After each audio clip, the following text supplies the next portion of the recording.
Hello students, alternating current and circuit 07 আমরা আছি alternating current and সার্কিটে।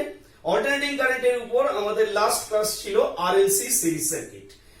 প্রিভিয়াস ক্লাসে আমরা মূলত আরএলসি সিরিজ সার্কিটের উপরে মেইন দুটো কন্ডিশনের উপরে আলোচনা করেছিলাম। ইনফ্যাক্ট আরএলসি সিরিজ সার্কিটের ডিফারেন্ট ক্যারেক্টারিস্টিক্সও আলোচনা করেছিলাম, কিন্তু সেখানে দুটো কন্ডিশন নিয়ে আমাদের মূলত আলোচনা ছিল। আমরা ওখানে আরএলসি সিরিজ সার্কিটের একটা অত্যন্ত গুরুত্বপূর্ণ কন্ডিশন যেটা আমরা ওই ক্লাসে আলোচনা করতে পারিনি, আমাদের আজকের টপিকটা সেই থার্ড কন্ডিশনটাকে নিয়ে। এবং সেই থার্ড কন্ডিশনটা আমি তোমাদেরকে বলে রাখি, যতটা বেশি ইম্পর্ট্যান্ট তার থেকে বেশি ইন্টারেস্টিং। সুতরাং ইম্পর্টেন্ট তো বটেই, তার থেকে বেশি ইন্টারেস্টিং। তোমরা নামটা দেখলেই বুঝতে পারবে আমাদের আজকের topic RLC series resonance circuit. RLC series resonance circuit অত্যন্ত ইন্টারেস্টিং একটা টপিক। তুমি যদি সাথে থাকো তাহলে ভালোবেসে ফেলবে। তো লাস্ট ক্লাসটার রিক্যাপটা একবার একটু দেখে নেবো যে আমরা কি মেইন যে দুটো কন্ডিশন নিয়ে আলোচনা করেছিলাম আদতে সেগুলো কি। তো তুমি নিশ্চিতভাবে পেছনের ক্লাসটা একটু পেছনের ক্লাস সম্পর্কে তোমার আইডিয়া থাকতে হবে, নইলে আজকের ক্লাস তোমার কাছে কিন্তু একটু সমস্যা হবে। কাজেই আগে এটাকে তুমি এই ক্লাস থেকে বেরিয়ে এসে, যদি তোমার না দেখা হয় তাহলে এই ক্লাস থেকে তুমি বেরিয়ে এসে একটু পেছনের ক্লাসটা দেখে এসো, তাহলে আজকের ক্লাসটা একদম ক্লাসটাকে তুমি ভালোবেসে ফেলবে। সুতরাং পেছনের দুটো ক্লাসকে আমরা একটু দেখে নেবো কন্ডিশনটা কি ছিল। দেখো ফার্স্ট কন্ডিশনে আচ্ছা তার আগে একটু দেখে নাও যে বোর্ডে তিনটে এলিমেন্ট আর রেজিস্ট্যান্স, ইন্ডাকটেন্স এন্ড ক্যাপাসিটর, তিনটে এলিমেন্ট কিন্তু সিরিজে কানেক্ট করা আছে। বুঝতেই পারছো this is RLC series circuit. এদের অ্যাক্রসে একটা নির্দিষ্ট অল্টারনেটিং ভোল্টেজ অ্যাপ্লাই করা হয়েছে, তার রেসপেক্টিভ একটা অল্টারনেটিং কারেন্টের মধ্যে দিয়ে ফ্লো হচ্ছে। যেহেতু সিরিজ সার্কিট সেই জন্য আর এর অ্যাক্রসে একটা ভোল্টেজ ড্রপ হবে, এক্সএল এর অ্যাক্রসে একটা অ্যামাউন্ট অফ ভোল্টেজ ড্রপ হবে, এক্সি এর অ্যাক্রসে একটা অ্যামাউন্ট অফ ভোল্টেজ ড্রপ হবে। এবং এই ভোল্টেজ ড্রপের রেশিওটা ডিপেন্ড করবে তাদের এই অপোজিশনের রেশিওর উপরে, যেমন আর এক্সএল এন্ড এক্সি এদের রেশিও যেমন হবে সেই রেশিও রেসপেক্টে কিন্তু এই ভোল্টেজটা ড্রপ হবে। তোমরা দেখতেই পাচ্ছ যে প্রত্যেকটা এলিমেন্টের মধ্যে দিয়ে সমান পরিমাণ কারেন্ট ফ্লো হচ্ছে। যেহেতু সিরিজ সার্কিট এখানে আর কোনো সন্দেহ থাকতেই পারে না যে কারেন্ট আলাদা আলাদা ফ্লো হবে। কাজেই কারেন্ট সবার মধ্যেই একই রকম ফ্লো হবে, সবার মধ্যে দিয়ে একই কারেন্ট ফ্লো হবে। This is I and this I will be return to the circuit. Okay, তো এটা একদম ফান্ডামেন্টাল ক্যারেক্টারিস্টিক্স।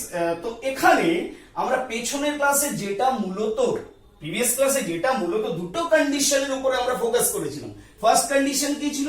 ফার্স্ট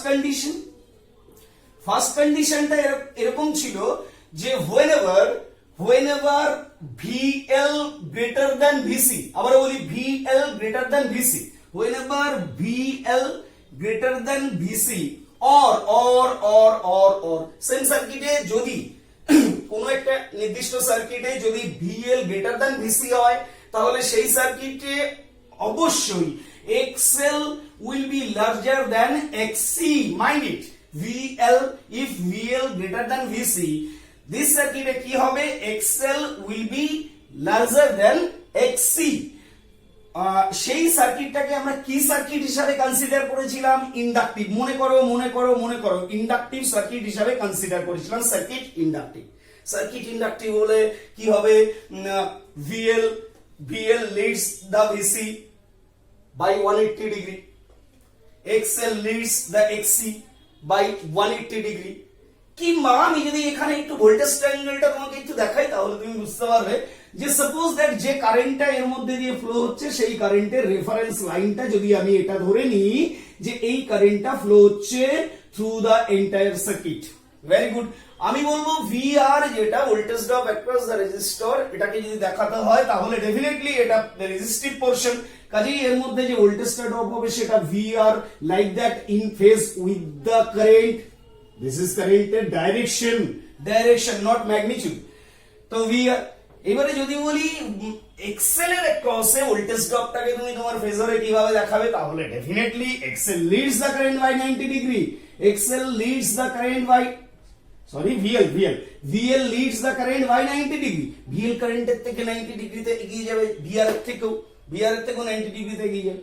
সো যদি বলি ভিসি, ভিসি কে কিভাবে দেখাবে, তাহলে VC lags the current by 90 degree, VC lags the current by 90 degree. In this case যদি এই ভিএল ভিসি থেকে বড় হয় তাহলে এটা ইন্ডাকটিভ সার্কিট হয়ে যাবে, দুজনকে ক্যান্সেল করবে, এল এর রেজাল্টেন্ট কিন্তু ওখানে বেঁচে থাকবে এবং সার্কিটে আর এর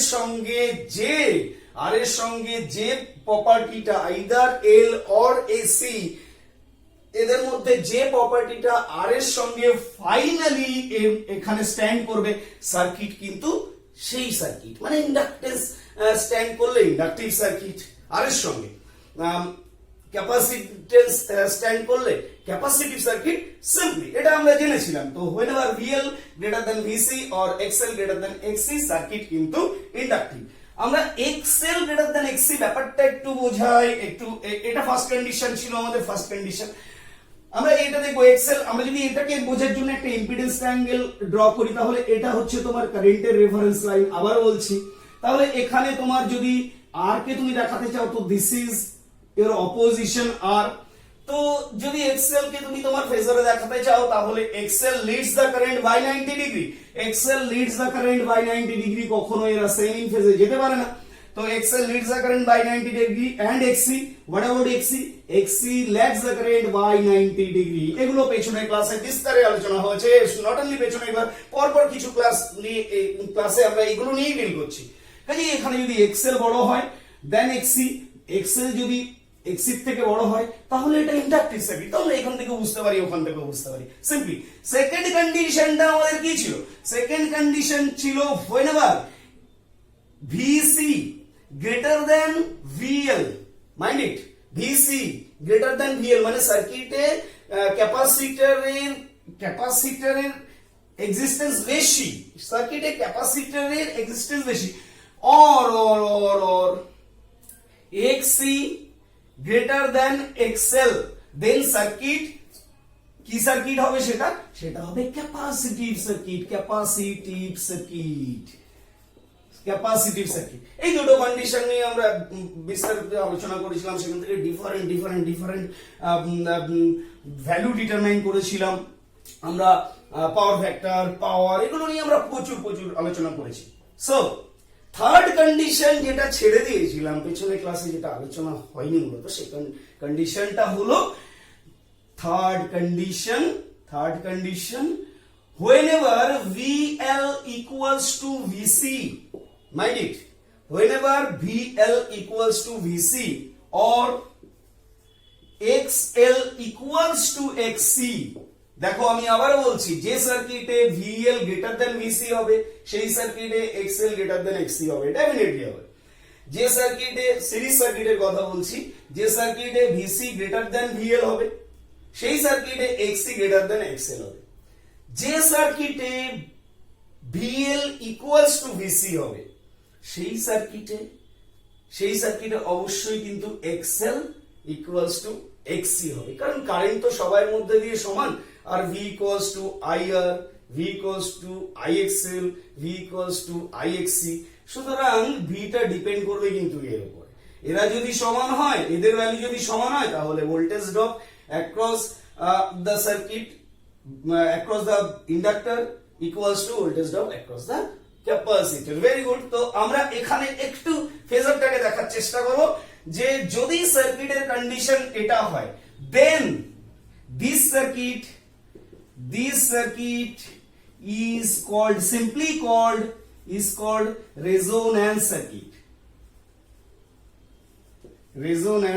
This circuit simply called resonance circuit. আবার বলছি, whenever VL equals to VC or XL equals to XC in RLC series circuit, this circuit is simply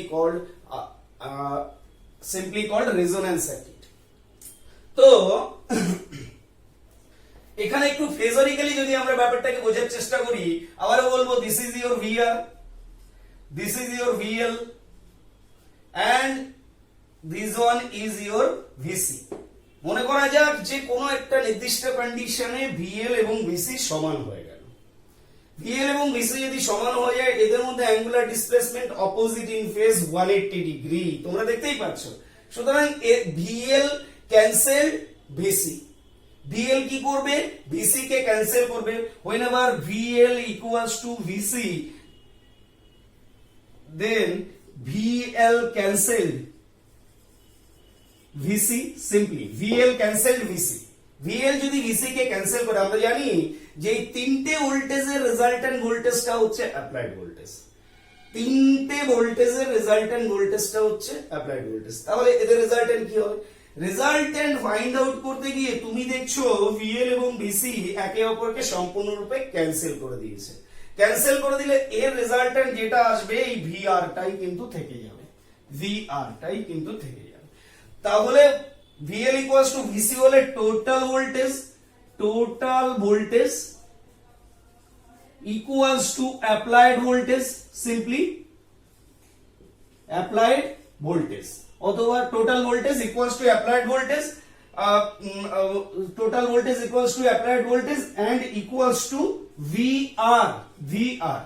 তার মানে অ্যাক্রস দ্য রেজিস্টর যে ভোল্টেজটা সেটাই টোটাল ভোল্টেজ, সেটাই অ্যাপ্লাইড ভোল্টেজ, সেটাই কিন্তু ভোল্টেজ অ্যাক্রস দ্য রেজিস্টর। তখন যদি VL equals to VC হয়, তাহলে এখানে যদি তুমি 200 ভোল্ট অ্যাপ্লাই করো, তাহলে তুমি যদি আর এর অ্যাক্রসে ভোল্টেজ মেজারমেন্ট করে দেখো, তাহলে এখানে কিন্তু তুমি 200 পাবে।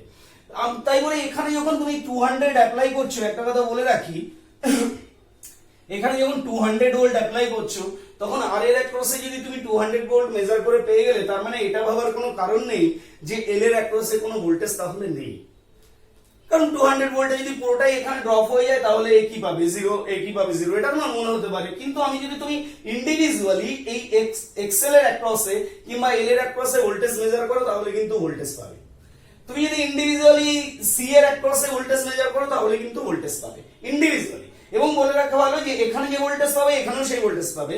সুতরাং এর ভোল্টেজটা পজিটিভ পাবে এবং এর ভোল্টেজটা নেগেটিভ পাবে।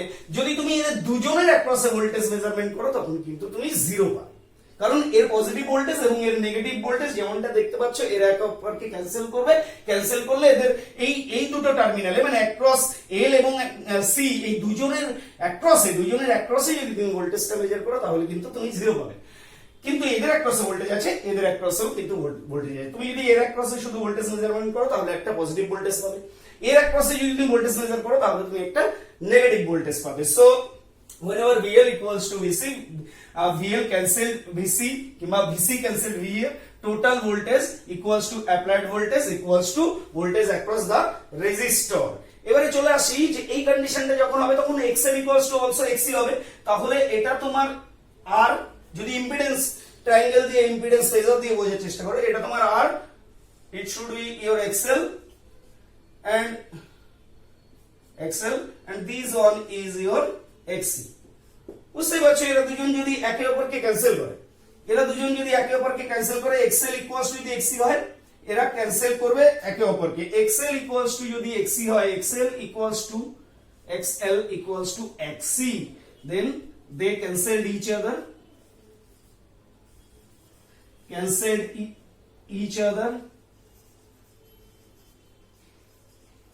তাহলে কি হচ্ছে?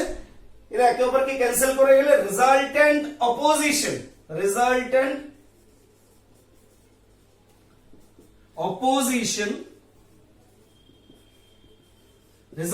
অপোজিশন হিসেবে তোমার কি স্ট্যান্ড করছে?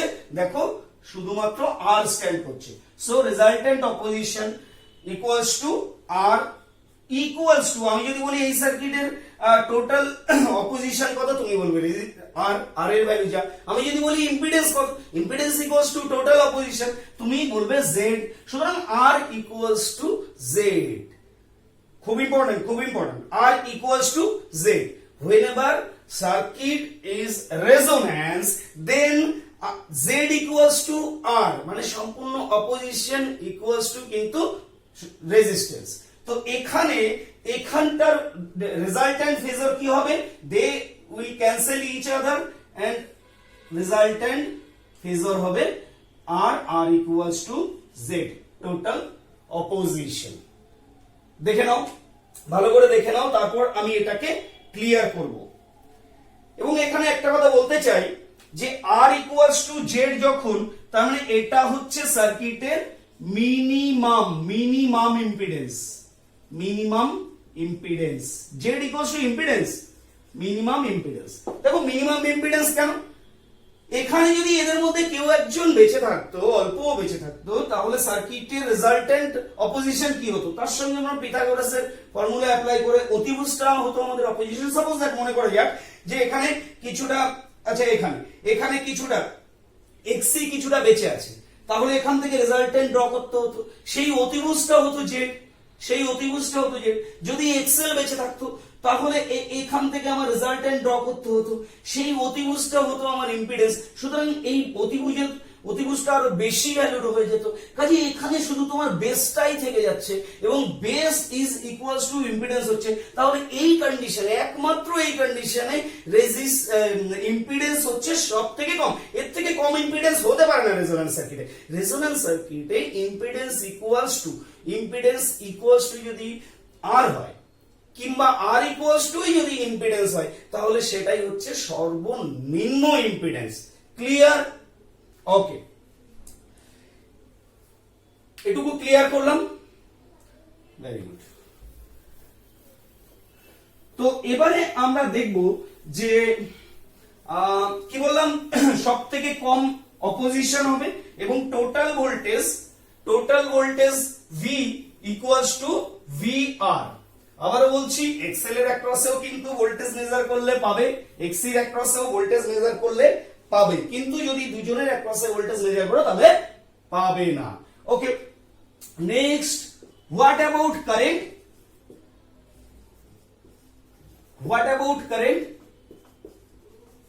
যদি সার্কিট রেজোন্যান্স হয় তাহলে কারেন্টের কি অবস্থা হবে?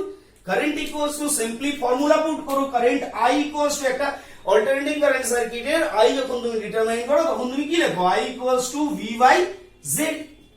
তো দেখো একটা জিনিস, ভোল্টেজটা তো তোমার কনস্ট্যান্ট অ্যাপ্লাই ভোল্টেজ, এটা কিন্তু applied voltage over total opposition, কারণ তুমি টোটাল কারেন্ট ফাইন্ড আউট করতে চাইছো। সার্কিটের টোটাল কারেন্ট ফাইন্ড আউট করতে গেলে total voltage over total opposition. তো এখানে তুমি লক্ষ্য করো যে ভি কিন্তু তোমার এক্ষেত্রে কনস্ট্যান্ট একটা ফ্যাক্টর, ভোল্টেজটা কনস্ট্যান্ট তুমি অ্যাপ্লাই করেছো। তো এখানে ভি যেখানে কনস্ট্যান্ট এবং জেড ইকুয়ালস টু আর নয় কি, জেড ইকুয়ালস টু আর, সব থেকে কম। আমি আবার বলছি, জেড এই সময় জেড সব থেকে কম, জেড মিনিমাম। সুতরাং যে আইটা বেরোবে ইকুয়ালস টু ম্যাক্সিমাম কিনা, সার্কিটে এই সময়ে যে আই ফ্লো হবে সেটা ম্যাক্সিমাম। বোঝো, সার্কিটে যে কারেন্টটা ফ্লো হবে সেটা কিন্তু ম্যাক্সিমাম। তো next, what about power factor equals to কি বলেছিলাম, আর বাই জেড লিখতে পারো, or V R by Z লিখতে পারো, ভূমি বাই অতিভুজ, বেসিক্যালি ভূমি বাই অতিভুজ। তো হোয়াট অ্যাবাউট পাওয়ার ফ্যাক্টর? তো পাওয়ার ফ্যাক্টর কি হবে? পাওয়ার ফ্যাক্টর, লক্ষ্য করো, power factor PF equals to cos phi equals to, আমরা কি জানি, তুমি আর বাই জেড ই বলো, তাহলে আর বাই জেড যদি তুমি বলো, ইন দিস কেস আমি লিখতে পারি আর বাই আর, যেখানে কি জেড ইকুয়ালস টু আর, সেখানে আমি আর বাই আর লিখতে পারি। তাহলে power factor will be unity 1 and maximum.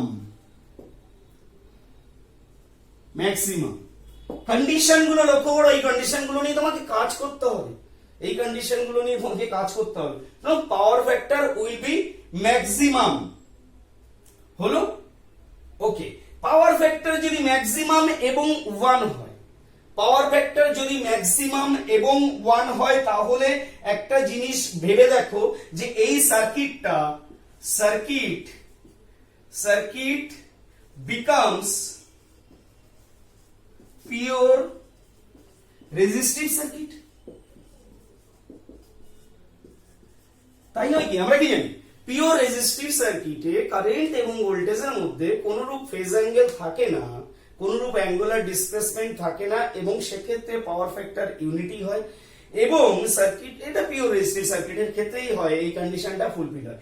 তাহলে আমার একটা আরএলসি সিরিজ সার্কিটে যদি এরকম কন্ডিশন অ্যাচিভ করা যায় যেখানে z ইকুয়ালস টু r হচ্ছে, কিংবা total opposition z equals to r হচ্ছে, পাওয়ার ফ্যাক্টর ইকুয়ালস টু ইউনিটি হচ্ছে, তাহলে এই সার্কিটটা পুরোপুরি সম্পূর্ণরূপে পিওর রেজিস্টিভ সার্কিটের মতো বিহেভস করছে কিনা?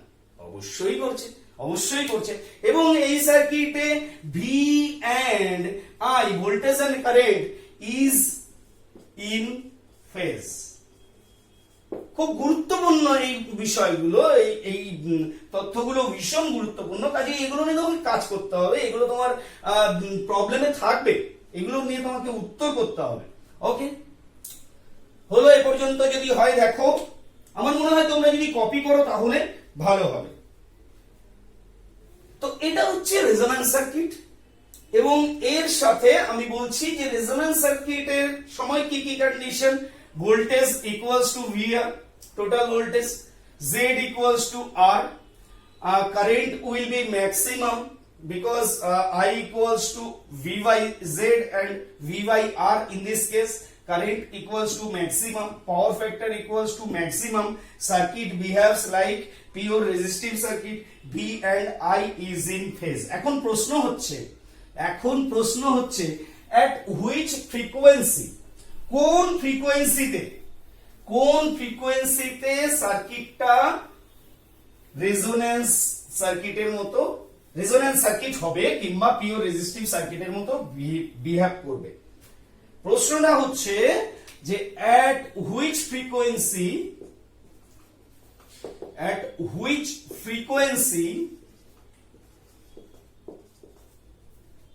circuit becomes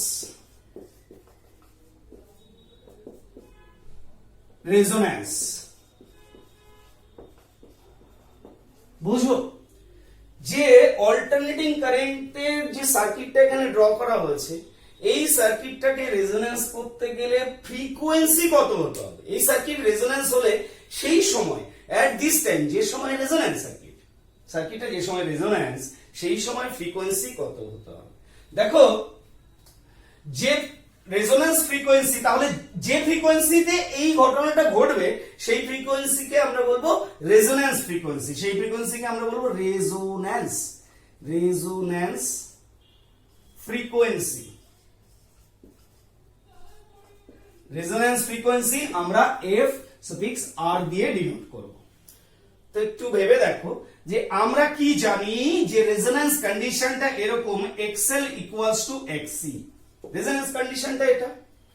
তো এক্সএল ইকুয়ালস টু কি? এক্সএল ইকুয়ালস টু ওমেগা এল, জানো তুমি এগুলো।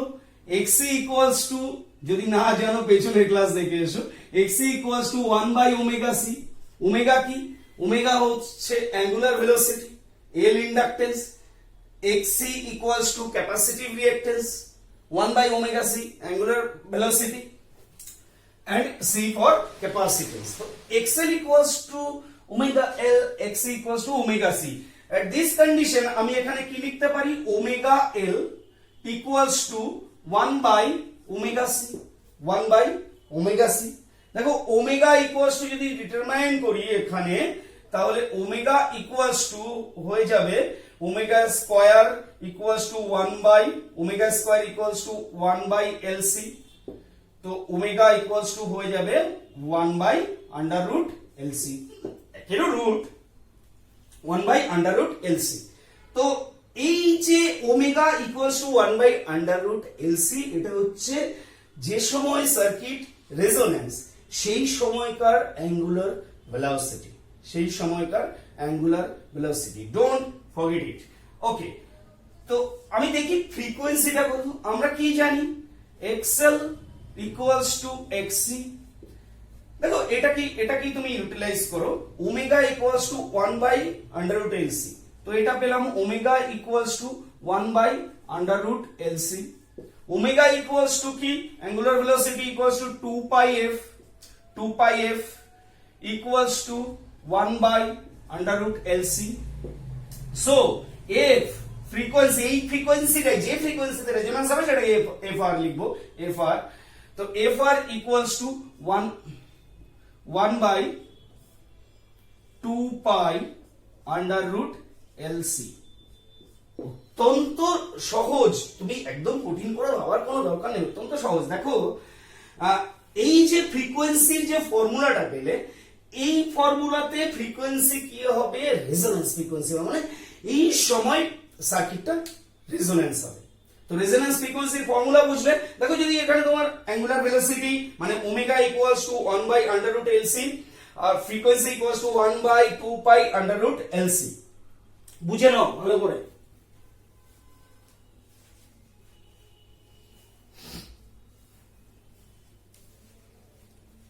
বুঝেছো? আমরা এবারে কিছু রিলেশন দেখব, রিলেশন দেখলে গ্রাফিক্যাল রিলেশন দেখলে তোমার কাছে ব্যাপারগুলো আরো ইজি হয়ে যাবে। তো এটা মুছলাম, গুড। গ্রাফিক্যাল রিলেশন গুলো যখন তুমি প্রেজেন্ট করবে, তখন কিন্তু তোমাকে যা যা আলোচনা করলাম সবগুলো মাথায় থাকতে হবে, সবকিছু মাথায় থাকতে হবে। গ্রাফিক্যাল রিলেশন গুলো যখন তুমি দেখাবে, তখন সবকিছু তোমার মাথায় থাকতে হবে। ওকে, তো গ্রাফিক্যাল রিলেশন যখন দেখবো, তখন আমরা প্রথমে দেখবো গ্রাফিক্যাল রিলেশন। ওকে, গ্রাফিক্যাল রিলেশন,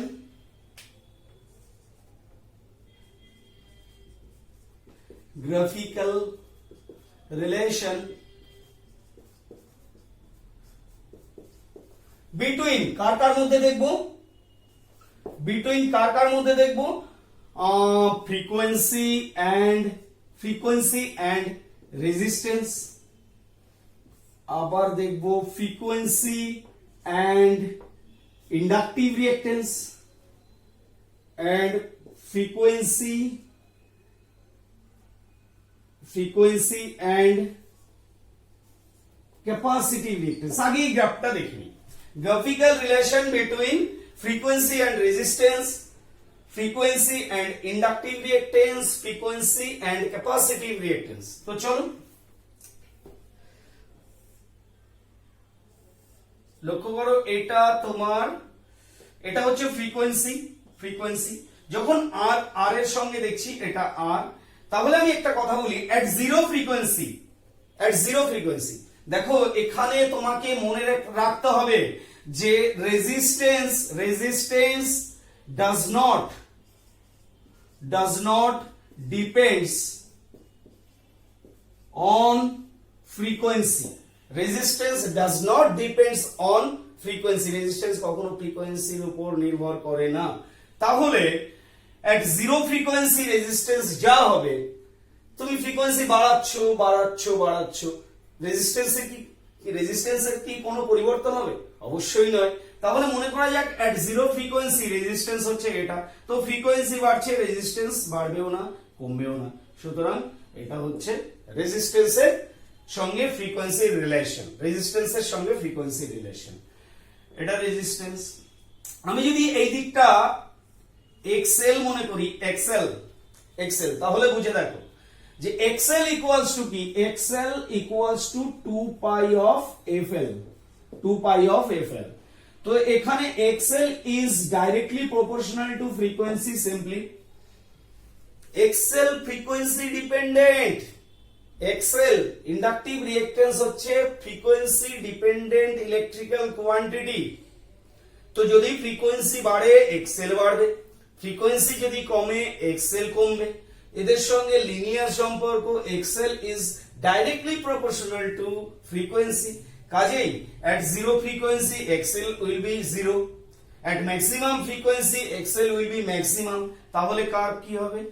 সিম্পলি এটা হচ্ছে XL এর কার্ভ, ফ্রিকোয়েন্সি ভার্সেস XL। চলে আসি এখানে, যদি তুমি মনে করো যে XC মনে করো, এই দুটোকে সাইড করে XC মনে করো, তাহলে তোমাকে বলি যে XC equals to 1/2π of FC, formula তাই বলছে। তো XC is inversely proportional to frequency নয়, inversely proportional to frequency।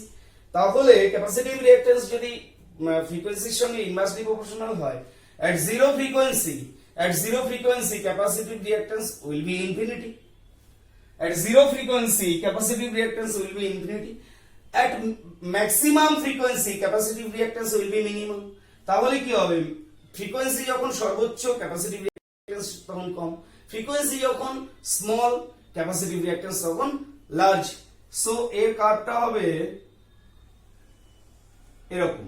যদি এখন তুমি প্রশ্ন করো যে আমি এই দুটো স্টেট করলাম কিংবা এটার সঙ্গে একটা লিনিয়ার প্রপোর্শনালিটি রেখে এটা ড্র করলাম, এটাকে কেন এভাবে দেখিয়ে দিলাম, তো তোমাকে একটা কথা বলি, দেখো কোন অবস্থাতেই তোমার ক্যাপাসিটিভ রিঅ্যাকট্যান্স জিরো হবে না। ফ্রিকোয়েন্সি যতই বাড়াও ক্যাপাসিটিভ রিঅ্যাকট্যান্স কিন্তু জিরো হবে না। কাজে তুমি যদি স্টেট আনো তো এই জিরো দাগে তোমার এটা টাচ হয়ে যাবে। কাজে এটা এরকম ভাবে দেখাতে হবে। তো একটা জিনিস তুমি একটু বুঝে রাখো, একটা জিনিস এখানে এই জায়গাটাকে একটু ভালো করে লক্ষ্য করো। আচ্ছা এই জায়গাটায় আমি কি বলতে পারি যে এই জায়গাটায় এক্সএল ইকুয়ালস টু কত? এই যে ডার্ক পয়েন্ট আমি করলাম না, এই যে ডার্ক পয়েন্ট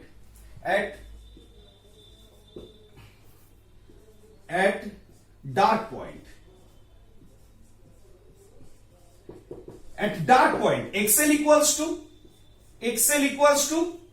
xl ওদিকে ডার্ক পয়েন্টে xl এর কার্ভ এটা xl equals to this value is xl at a dark point x equals to কত?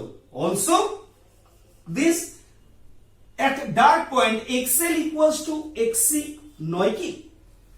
বুঝো এই জায়গাটায় যখন আসলো, দেখো আমি যদি বলি এখানে xl কত, তুমি বলবে এখানে xl এতটা, কিন্তু xc তখন কত? xc তখন এতটা।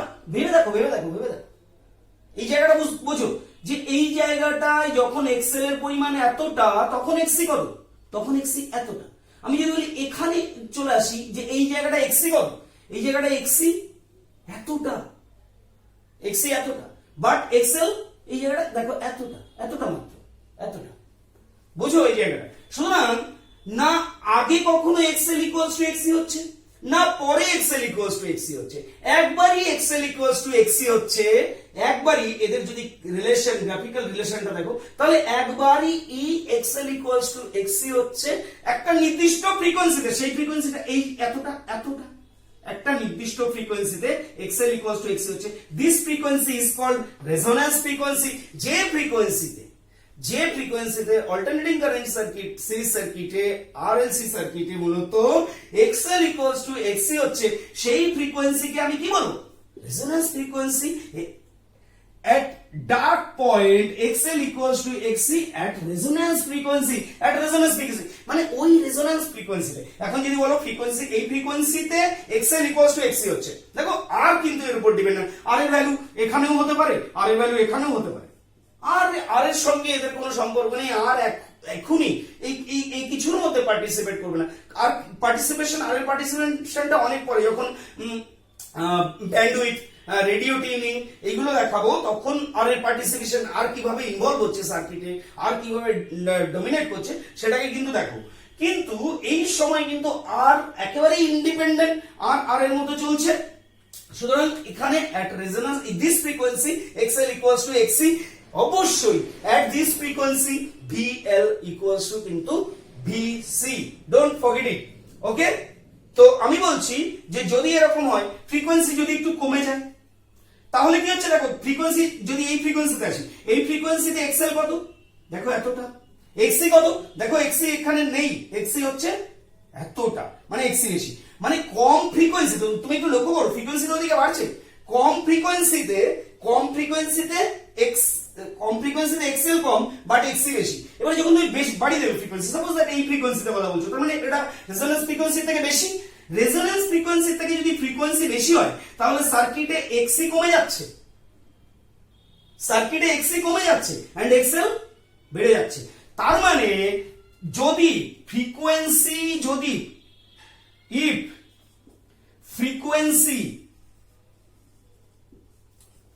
if frequency is less than resonance frequency, if frequency is less than resonance frequency, সার্কিটে কে ডমিনেট করছে? দেখো xl এতটুকু, xc এত বড়, কাজেই the circuit behaves capacitive, বোঝো ক্যাপাসিটি সার্কিট যখন রেজোন্যান্স ফ্রিকোয়েন্সি থেকে ফ্রিকোয়েন্সি কম হচ্ছে, frequency whenever frequency is less than resonance frequency then এখানে এক্সসি বেশি এক্সএল কম, তাহলে কি হবে এক্সসি এক্সএল কে ক্যান্সেল করে দেবে, ক্যান্সেল করে কিছুটা এক্সসি বেঁচে থাকবে, then the circuit behaves capacitive circuit. যদি if frequency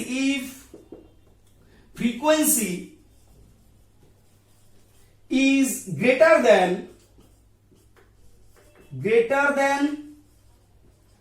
resonance frequency then circuit will be বুঝতেই পারছো সার্কিট উইল বি ইন্ডাকটিভ, যদি রেজোন্যান্স ফ্রিকোয়েন্সি থেকে বেশি ফ্রিকোয়েন্সি হয় ইন্ডাকটিভ রিঅ্যাকট্যান্স বেড়ে যাবে, ক্যাপাসিটিভ রিঅ্যাকট্যান্স কমে যাবে, ইন্ডাকটিভ রিঅ্যাকট্যান্স এইটুকু ক্যাপাসিটিভ রিঅ্যাকট্যান্স কে ক্যান্সেল করে দেবে, ক্যান্সেল করে দিয়ে সার্কিট ইন্ডাকটিভ হয়ে যাবে। অত্যন্ত ইন্টারেস্টিং। এ পর্যন্ত ক্লিয়ার হলো? Very good. এবারে এই রিলেশনটা যদি কমপ্লিট হয় আমি গ্রাফিক্যাল রিলেশনই দেখাবো, গ্রাফিক্যাল রিলেশনের মধ্যে দিয়ে সবথেকে ভালো বুঝবে তুমি। ক্লিয়ার করলাম? Very good.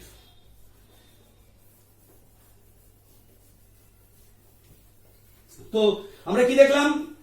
Relation between frequency and resistance, relation between frequency and inductive reactance, relation between frequency and capacitive reactance. এখন আমরা যে রিলেশনটা দেখব relation between frequency and z impedance।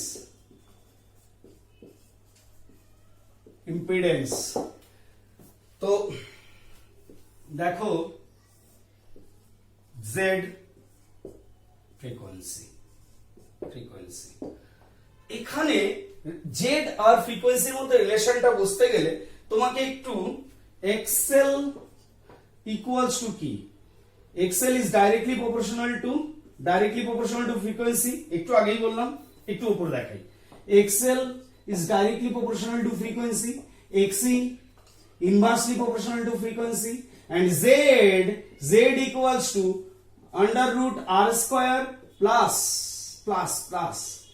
xl minus xc এর হোল স্কয়ার। একটু ভেবে দেখো এখানে z এর ভ্যালু কখন ম্যাক্সিমাম হবে এবং z এর ভ্যালু কখন মিনিমাম হবে। আমি যদি z এর ভ্যালু সবথেকে মিনিমাম চাইছি, z এর ভ্যালু সবথেকে মিনিমাম চাইছি মানে কি চাইছি, সার্কিটের impedance z equals to r হয়ে যাক। z এর ভ্যালু সবথেকে মিনিমাম কখন হয়? z এর ভ্যালু তখনই সবথেকে মিনিমাম হয় যখন z ইকুয়ালস টু r হয়। তো আমি সেই কন্ডিশন চাইছি। তো z ইকুয়ালস টু r কখন হবে? দেখো z ইকুয়ালস টু r তখনই হবে যখন এদের বিয়োগফলটা z ইকুয়ালস টু r তখনই হবে যখন এদের বিয়োগফলটা 0 হয়। বোঝো, এদের বিয়োগফলটা 0 হয়। তো এই যে দুটো রিলেশন, এই রিলেশনে কি বুঝতে পারছো? ফ্রিকোয়েন্সি যখন বেশি, আচ্ছা ফ্রিকোয়েন্সি যখন কম এক্সেল তখন কম, কিন্তু ফ্রিকোয়েন্সি যখন কম তখন এক্সি কি বেশি। বোঝো, at low frequency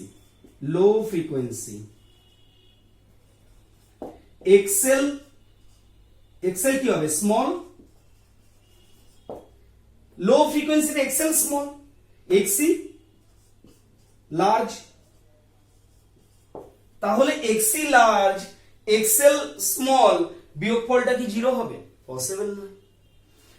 at high frequency ভাবো, বোঝো at high frequency is high, at high frequency XL is large, XL বেশি হয়ে যাবে, XC will become small। উভয় ক্ষেত্রেই বিয়োগফলটা কি বেশি হবে না? বুঝো, যদি আগের কেসেও দেখলাম যে এদের মধ্যে যদি গ্যাপটা একজন স্মল একজন লার্জ, গ্যাপটা যদি বেশি থাকে তাহলে বিয়োগফলটা বেশি থাকবে, আর বিয়োগফলের স্কয়ার সেটা ভেতরে মাইনাস যদিও আসে, যদি এক্সি বড় হয় তাহলে মাইনাস আসবে। তুমি হয়তো ভাবছো এক্সি বড় হলে মাইনাস আসবে, তো মাইনাস যদি আসে তার স্কোয়ার করলে সেটা কিন্তু মাইনাস ক্যান্সেল হয়ে যাচ্ছে। তাই বলছি যে যদি ফ্রিকোয়েন্সি কম হয়, যদি ফ্রিকোয়েন্সি কম হয় এক্সি বিকামস হাই, এক্সএল বিকামস লো, তাহলে বিয়োগফলটা তো জিরো হচ্ছে না, বিয়োগফল তো লার্জ হচ্ছে, বিয়োগফলটা তো বড় হচ্ছে। কাজে বিয়োগফল যদি বড় হয় জেড উইল বি ম্যাক্সিমাম, জেডও ম্যাক্সিমাম হয়ে যায়। যদি ফ্রিকোয়েন্সি বেশি হয় তাহলে এক্সএল বেশি, এক্সি কম, তাহলেও বিয়োগফলটা কিন্তু বেশি আসছে। তাহলে একমাত্র কি দেখছি, বেশিতেও ফ্রিকোয়েন্সি বেশি হলেও মুশকিল, ফ্রিকোয়েন্সি কম হলেও মুশকিল, উভয় ক্ষেত্রেই কিন্তু জেড ভালো ভ্যালুর জেড হচ্ছে, বেশি ভ্যালুর জেড হচ্ছে। আমি চাইছি জেড একদম মিনিমাম হবে। কখন Z minimum? whenever z equals to whenever z equals to r হবে। তো এটা হবে যখন এদের বিয়োগফলটা জিরো হবে। তার মানে বিয়োগফল কখন জিরো হবে বোঝো, বিয়োগফল কখনই জিরো হবে whenever xl equals to xc হবে। তো xl equals to xc না লোয়ার ফ্রিকোয়েন্সিতে হচ্ছে না হায়ার ফ্রিকোয়েন্সিতে হচ্ছে, তাহলে at lower frequency z equals to high, at lower frequency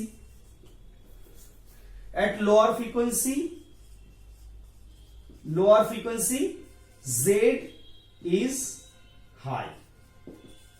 কি দেখলাম, কম ফ্রিকোয়েন্সিতে z high, higher frequency at higher frequency z high.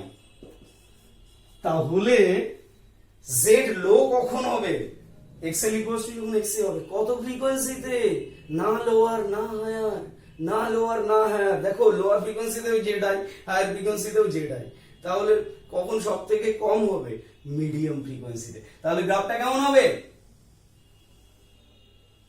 গ্রাফটা সিম্পলি এরকম হবে।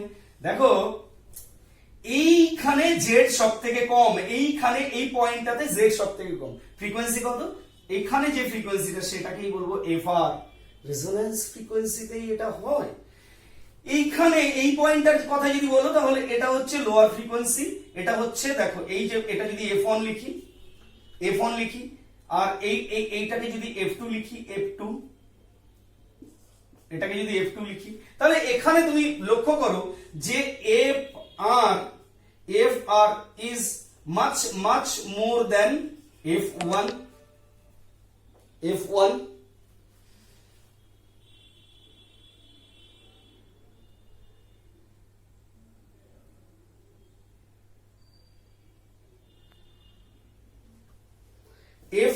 is fr is much more than f1,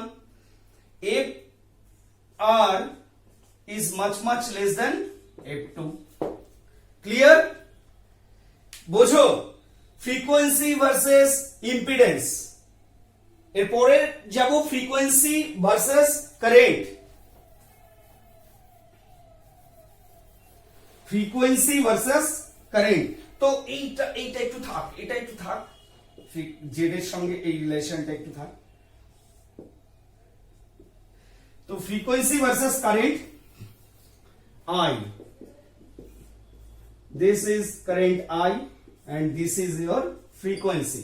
দেখো ফ্রিকোয়েন্সির সঙ্গে কারেন্টের সম্পর্ক কি, দেখো I equals to V by Z, I equals to V by Z।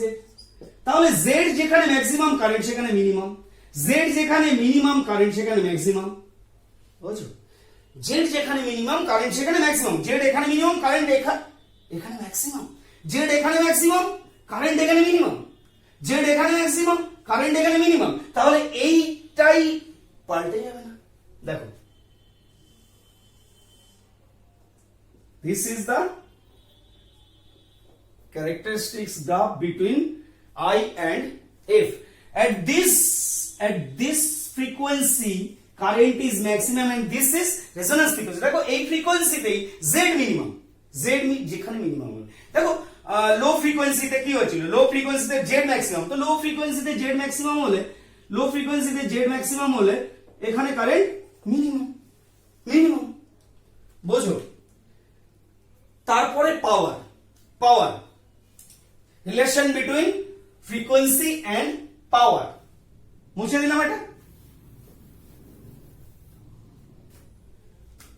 Frequency and পাওয়ার, তো পাওয়ার একদম কারেন্টের যে গ্রাফ পেয়েছো সেটারই কপি পেস্ট, এটা হচ্ছে তোমার ফ্রিকোয়েন্সি, এটা পাওয়ার। দেখো পাওয়ার ইকুয়ালস টু কি? Power equals to voltage into current into cos phi. তো আগেই বলেছি ভোল্টেজটা তোমার যেহেতু কনস্ট্যান্ট ভোল্টেজ অ্যাপ্লাই করছো, তো এখানে কারেন্টটা খুব ম্যাটার করে। যেখানে কারেন্ট বেশি সেখানে পাওয়ার বেশি। ইনফ্যাক্ট নট অনলি দ্যাট, যেখানে কস ফাইও বেশি সেখানেও কিন্তু পাওয়ার বেশি। যেখানে কস ফাই বেশি সেখানেও কিন্তু পাওয়ার বেশি। তাহলে কস ফাই এন্ড কারেন্ট কোন ক্ষেত্রে? দেখো রেজোন্যান্স ফ্রিকোয়েন্সিতে কারেন্ট সবথেকে বেশি, জেড সবথেকে কম। ঠিক আছে? তো রেজোন্যান্স ফ্রিকোয়েন্সিতে কি XL equals to XR, VL equals to VC. তাহলে এই ফ্রিকোয়েন্সিতেই power factor should be maximum, এই ফ্রিকোয়েন্সিতেই power factor should be maximum. তাহলে পাওয়ার ফ্যাক্টরও ম্যাক্সিমাম হবে, কারেন্টও ম্যাক্সিমাম হবে কখন? At resonance frequency. দেখো লো ফ্রিকোয়েন্সিতে পাওয়ার কম, লো ফ্রিকোয়েন্সিতে পাওয়ার কম, হাই ফ্রিকোয়েন্সিতে পাওয়ার কম। কোন ফ্রিকোয়েন্সিতে পাওয়ার সব থেকে বেশি? এই ফ্রিকোয়েন্সিতে পাওয়ার সব থেকে বেশি। This is resonance frequency.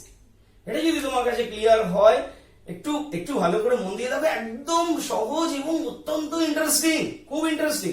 এর পরের ক্লাস আরো বেশি ইন্টারেস্ট লাগবে যখন রেডিও টিউন করে বিভিন্ন চ্যানেল আমরা সেট করব।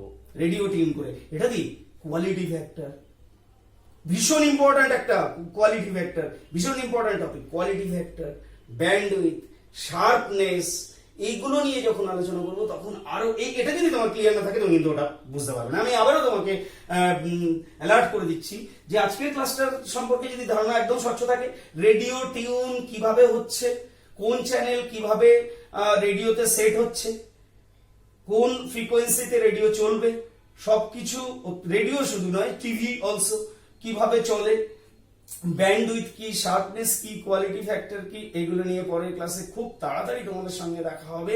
তো আই উইশ তোমরা বুঝতে পেরেছো এবং পড়াশোনা করো। Thank you so much.